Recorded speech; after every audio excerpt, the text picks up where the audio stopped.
Hello बच्चों, I hope आप बहुत अच्छे होंगे। तो आज हम क्लास 11 का एक चैप्टर करते हैं। कौन सा? Projectile motion.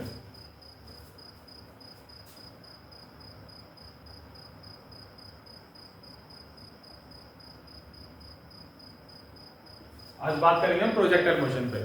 तो आपने अपनी प्रीवियस क्लासेस में motion under gravity, motion in a plane, motion in a straight line पढ़ा होगा। तो आज हम पढ़ेंगे प्रोजेक्टाइल मोशन क्या होता है। जो इसकी एक्चुअल डेफिनेशन है प्रोजेक्टाइल मोशन की, वो क्या है? अगर सिंपल शब्दों में कहें तो मोशन अंडर ग्रेविटी। तो जो भी मोशन ग्रेविटी के अंडर हो रहा है उसको क्या बोलेंगे हम? Projectile motion. उसके बाद हमने मोशन इन स्ट्रेट लाइन पढ़ा था। अब जो ये मोशन पढ़ेंगे हम, ये इन प्लेन पढ़ेंगे। किसमें? इन प्लेन। मतलब मैं बात कर रहा हूं 2D, 2 डायमेंशन की। तो एक ऐसा मोशन जो 2 डायमेंशन में हो और ग्रेविटी के अंडर हो, तो उस मोशन को क्या बोलेंगे? Projectile motion. तो आइए देखते हैं प्रोजेक्टाइल मोशन कैसे होगा। अगर हम बात करें, जैसे मान लेते हैं कि यहाँ पे कोई बॉल थी, ठीक है। इसको मैंने किक करा, इस बॉल ने ये पाथ ट्रेवल करा, ये बॉल ऐसे गई, ठीक है। ये बॉल यहां भी गई ऐसे, ठीक है। यहां से यहां पहुंच गई वो, ठीक है। तो जो ये पैराबोलिक पाथ आया, इसी मोशन को क्या बोलते हैं? प्रोजेक्टाइल मोशन, ठीक है। तो आप क्या देखेंगे यहाँ पे? कुछ चीजें जो इस चीजों को आसान बना देगी वो हमें क्या देखनी है? पहली चीज जो है प्रोजेक्टाइल। प्रोजेक्टाइल को हम सिंपल लैंग्वेज में ऑब्जेक्ट, जैसे हम ऑब्जेक्ट बोलते हैं ना, तो हम यहाँ पे ऑब्जेक्ट की जगह यूज करेंगे प्रोजेक्टाइल वर्ड, ठीक है।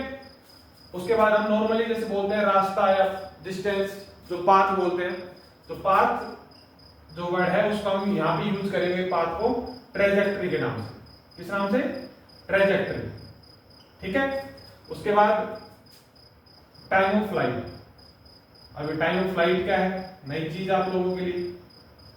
टाइम ऑफ फ्लाइट कुछ भी नहीं है, हवा में रहने का। जैसे ये मैंने वेक्टर उछाला, तो ये हवा में कितनी देर रहा, उसी को क्या बोलते हैं? Time of flight. तो इसको मैं सिंपली बोल देते हैं टाइम इन एयर, ठीक है। उसके बाद आता है range. This is nothing but it is a horizontal distance. क्या है ये? हॉरिजॉन्टल डिस्टेंस, ठीक है। तो आप आई होप आपको ये चीज समझ में आई होगी। तो हम ऑब्जेक्ट को एज ए प्रोजेक्टाइल कंसीडर करेंगे यहाँ पे, और पाथ को एज ए ट्रेजेक्टरी, और टाइम इन ईयर को टाइम ऑफ फ्लाइट, और हॉरिजॉन्टल डिस्टेंस को क्या बोलेंगे? रेंज, ठीक है। तो आपको ये समझ में आया होगा। तो आइए अब इसमें देखते हैं। मान लेते हैं यहाँ कोई बॉल थी, मैंने उसको ग्राउंड से किक करा, तो उस बॉल ने इस ग्राउंड के साथ एक एंगल बनाया जिसको हम बोलते हैं theta. This is angle of projection. क्या बोलेंगे इसको हम? एंगल ऑफ प्रोजेक्शन, ठीक है। अब मान लेते हैं जैसे बॉल को मैंने किक करा, तो इसकी कुछ ना कुछ इनिशियल वेलोसिटी होगी, उसको मान लेता हूं u, ठीक है। तो हमने वेक्टर पढ़े थे, वेक्टर को रिजोल्व कैसे करा था हमने? अलोंग द हॉरिजॉन्टल, जहां पे थीटा बन रहा है तो वो किस कंपोनेंट टूटेगा? cos थीटा में। तो ये हो गया u cos थीटा, और इसके परपेंडिकुलर क्या होगा? u sin theta.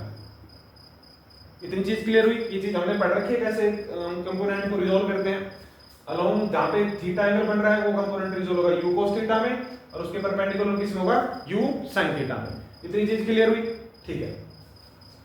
ये जो वेलोसिटी है ये अलोंग x एक्सिस है, तो इसको मैं मान लेता हूं ux, और जो ये वेलोसिटी इनिशियल वेलोसिटी ये है अलोंग y एक्सिस, तो ये हो गई uy। इतनी चीज क्लियर हो गई? ठीक है। अब देखो, बॉल यहां से यहां गई, यहां पे आने के बाद स्पीड क्या हो रही है? जैसे मान लेते हैं यहाँ पे 3 थी, यहाँ पे 4 2 हो गई, यहाँ पे 1 हो गई, और यहाँ पे क्या हो गई? 0। अब इसकी कौन सी वेलोसिटी 0 हुई है, वो चीज हमें देखनी है। अब देखो, ये मैक्सिमम हाइट पे पहुंच गई। यहाँ पे ये जो बॉल है ये अपनी मैक्सिमम हाइट पे पहुंच गई। ये मैंने मान लेता है एच मैक्सिमम मान लेता है, एच मैक्स, ठीक है। मतलब ये इसने अपनी मैक्सिमम हाइट अटेन कर ली। तो यहाँ पे अब कौन सी वेलोसिटी 0 है? तो हमें ये चीज देखनी है along the x axis, along the x axis की बात कर रहा हूं मैं, इस डायरेक्शन में। तो यहाँ पे कोई कंपोनेंट ऐसा है ही नहीं जो वेलोसिटी को या तो सपोर्ट करे या अपोज करे, है ना तो कोई ऐसी चीज है जो सपोर्ट कर रही हो इस वेलोसिटी को और ना अपोज कर रही हो। तो जो अलोंग द एक्स एक्सिस जो वेलोसिटी रहेगी वो मेरी सेम रहेगी। मैंने क्या बोला, जो यहाँ पे ux थी वो यहाँ पे रहेगी, वो यहाँ पे रहेगी, और वो यहाँ पे रहेगी, वो यहाँ पे रहेगी। मतलब अलोंग द मोशन जो मेरी velocity along the x axis है वो मेरी हमेशा क्या रहेगी, सेम रहेगी हर पॉइंट पे। अब एक चीज और यहां से देखने को मिली, अगर मेरी वेलोसिटी सेम है अलोंग द एक्स एक्सिस तो मेरा एक्सेलरेशन भी क्या होगा अलोंग द एक्स एक्सिस। जब वेलोसिटी चेंज ही नहीं हो रही तो एक्सेलरेशन क्या होगा, जीरो। ये चीज याद रखने की है। तो along the x axis acceleration will be zero, क्योंकि वेलोसिटी चेंज नहीं हो रही, वेलोसिटी कांस्टेंट है मेरी हर पॉइंट पे, रिमेन्स कांस्टेंट। इतनी चीज क्लियर हुई, ठीक है। अब देखो जहां पे वेलोसिटी डिक्रीज हो रही थी, 3 मान लेते हैं, पहले 3 थी फॉर एग्जांपल, मान लिया हमने 3 थी, फिर 2 हुई, फिर 1 हुई, फिर क्या हुई, एक पॉइंट पे आके 0 हुई। 0 कहां हुई, जहां पे उसने मैक्सिमम हाइट अटेन करी अपनी, ठीक है। तो यहाँ पे कौन सी वेलोसिटी 0 हुई, यहाँ पे vy velocity along y axis, यहाँ पे 0 है। कहां पे 0 होगी, जब ऑब्जेक्ट अपनी मैक्सिमम हाइट अटेन कर लेगा तो वहां पे वेलोसिटी अलोंग y एक्सिस क्या हो जाएगी, 0। इतनी चीज क्लियर हुई, ठीक है। तो अब कुछ चीजें हमें निकालनी है, क्या निकालनी है वो हम देखते हैं। और along the acceleration along the y axis क्या होगा, एक्सेलरेशन अलोंग y एक्सिस, और y एक्सिस ऐसे, तो अब ये जो चीज नीचे आ रही है किसकी वजह से आ रही है, मैंने बताया ना स्टार्टिंग में प्रोजेक्टर मोशन क्या होता है, मोशन अंडर ग्रेविटी। तो ये जो चीज नीचे आएगी किसकी वजह से आएगी, ग्रेविटी की वजह से। तो यहाँ पे एक्सेलरेशन क्या होगा, एक्सेलरेशन ड्यू टू ग्रेविटी, मतलब g के बराबर होगा। तो ay हो गया g। इतनी बात समझ में आई, ठीक है। तो हमें मोस्ट इंपोर्टेंट जो चीज यहाँ पे याद करनी है वो क्या याद करनी है, जब ऑब्जेक्ट अपनी मैक्सिमम हाइट अटेन कर लेगा तो वहां पे मेरी vy मतलब वेलोसिटी अलोंग y एक्सिस 0 हो जाएगी और velocity along u axis same रहेगी, ठीक है, उसमें कोई चेंजमेंट नहीं आएगा। और एक्सेलरेशन अलोंग x एक्सिस कितना हो जाएगा, 0। और एक्सेलरेशन अलोंग y एक्सिस क्या होगा, एक्सेलरेशन ड्यू टू ग्रेविटी मतलब g के बराबर, ठीक है। इतनी चीज क्लियर हुई। तो आइए हम कुछ छोटी सी डेरिवेशन देखते हैं, ये क्या क्या हम इसमें पढ़ने वाले हैं, इनको इरेज कर देते हैं हम।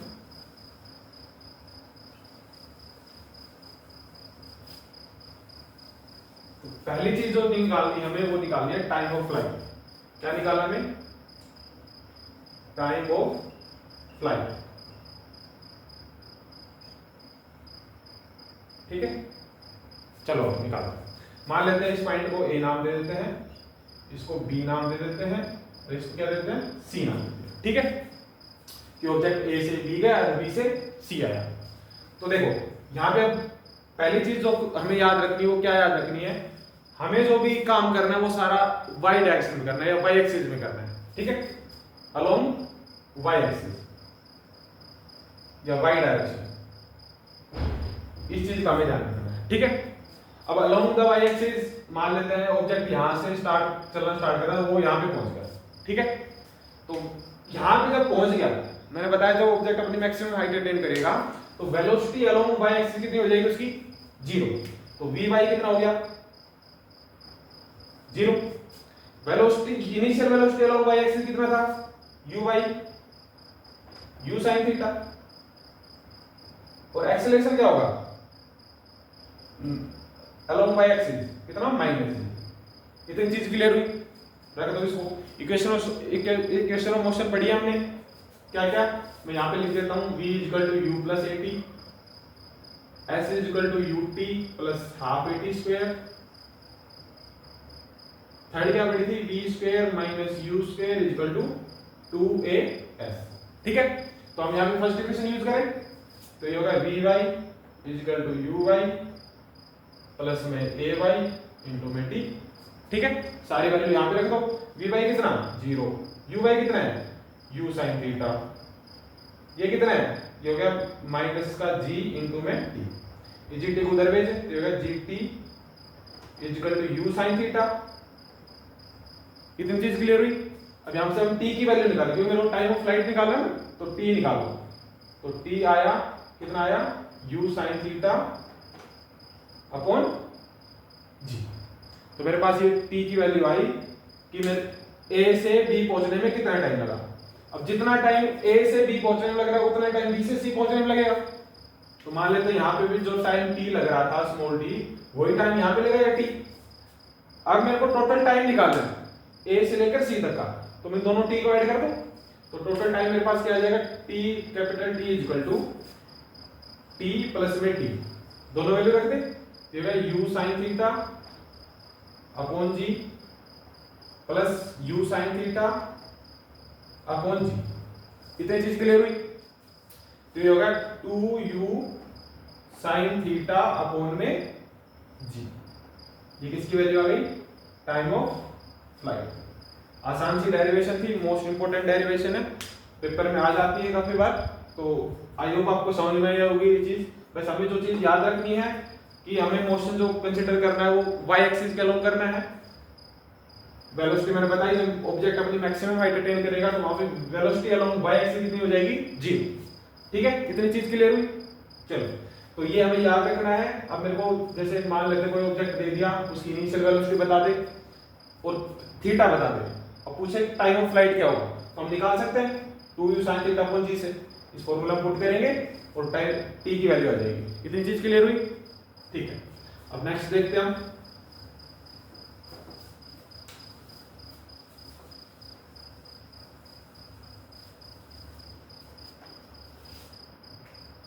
नेक्स्ट देखते हैं मैक्सिमम हाइट। क्या चीज देखनी है हमें? Maximum height.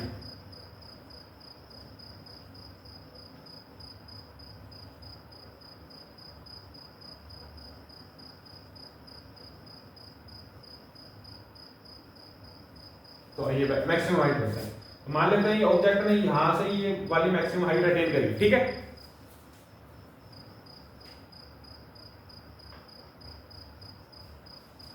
ठीक है, तो s क्या हो गया मेरा? S y displacement along y axis कितनी हो गई?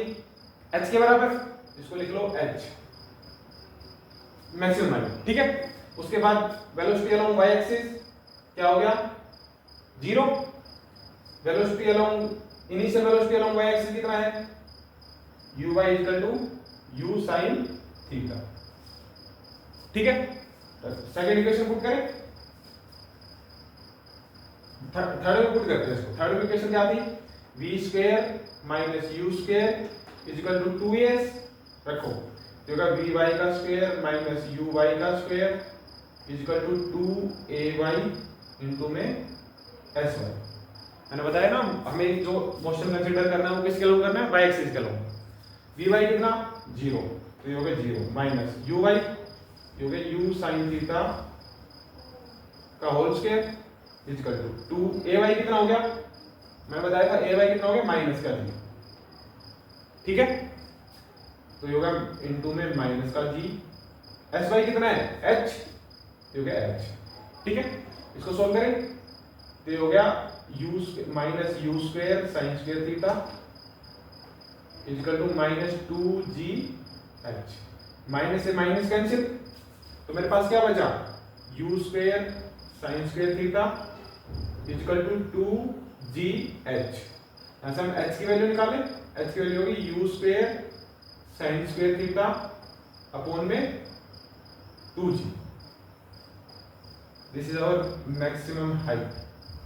कि मैक्सिमम हाइट कितनी अटेन करी हम निकाल सकते हैं। अगर मेरे को ऑब्जेक्ट की इनिशियल वेलोसिटी दे दे और थीटा दे दे तो हम डायरेक्ट निकाल सकते हैं कि ऑब्जेक्ट कितनी मैक्सिमम हाइट अटेन करेगा। ठीक है, अब मेरे को आप बता सकते हो कि थीटा कितना हो जब ये मैक्सिमम हाइट अटेन करेगा। तो आपके लिए क्वेश्चन है, अब ढूंढना है इस चीज को। ठीक है, तो अब नेक्स्ट देखते हैं हॉरिजॉन्टल रेंज। तो हमने दो फॉर्मूले पढ़े हैं अभी, एक तो t टाइम ऑफ फ्लाइट पढ़ा था 2u sin theta upon g, एक मैंने ये फॉर्मूला पढ़ा है, इनको थोड़ा नोट करना, अभी आराम से याद हो जाएंगे, छोटी छोटी डेरिवेशन है, फॉर्मूला बहुत इंपॉर्टेंट है। अगली चीज है हॉरिजॉन्टल रेंज। क्या है? Horizontal range. चलो आओ हॉरिजॉन्टल रेंज की बात करते हैं हम।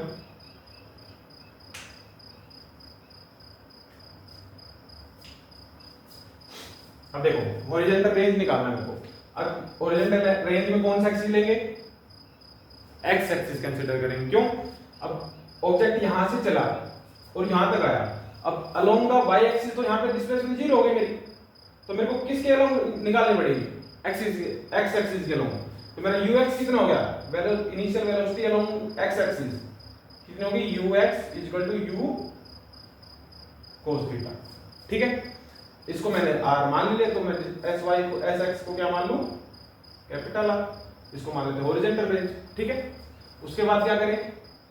ये थीटा हो गया और vy कितना है?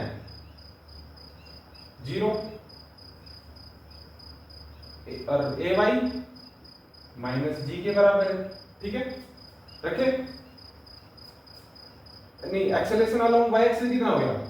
अब 0 हो गया, क्योंकि मेरे को बात करनी है एक्स एक्सिस के अलोंग, तो हो गया 0। तो अब पुट करें सेकंड इक्वेशन। सेकंड इक्वेशन क्या थी? s equal to ut plus 1/2 at square. देखो s कितना है? r, तो ये होगा r। u कितना है? ux, तो u हो गया u cos थीटा इनटू में t। t मतलब time of flight. Time of flight कितना आया था? 2u sin theta upon g। रखो इसमें multiply 2u sin theta upon g plus, अब देखो एक्सेलरेशन अलोंग y एक्सिस कितना हो गया? 0। तो ये 0 थे, पूरी टर्म 0, तो पीछे वाले लिखने का कोई मतलब नहीं है, इसको हम नहीं लिखते हैं। अभी देखो ये कितना हो गया? r इक्वल टू ये हो गया u square 2 sin theta into cos theta upon में g।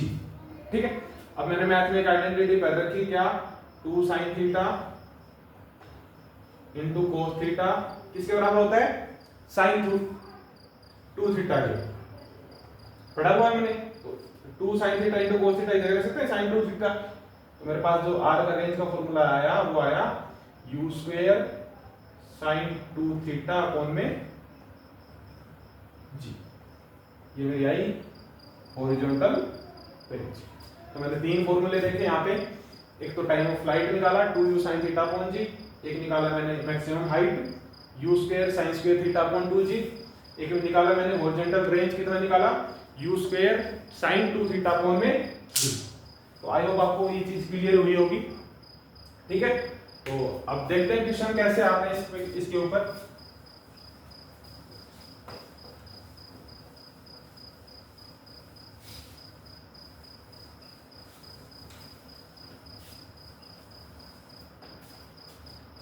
क्वेश्चन आ गया कि एक बॉल है, a ball is thrown with a speed of, जो with a velocity of 5 metre per second at an angle 30 degree with the horizontal.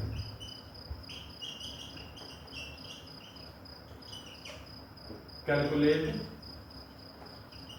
Maximum height, time of flight और horizontal range. मेरे को सारी चीजें निकालनी। ठीक है, देखो दोबारा से वो सारे फॉर्मूले लिख लेते हैं जो हमने निकाले थे। टाइम ऑफ फ्लाइट का क्या निकाला था? t equal to 2u sin theta upon g।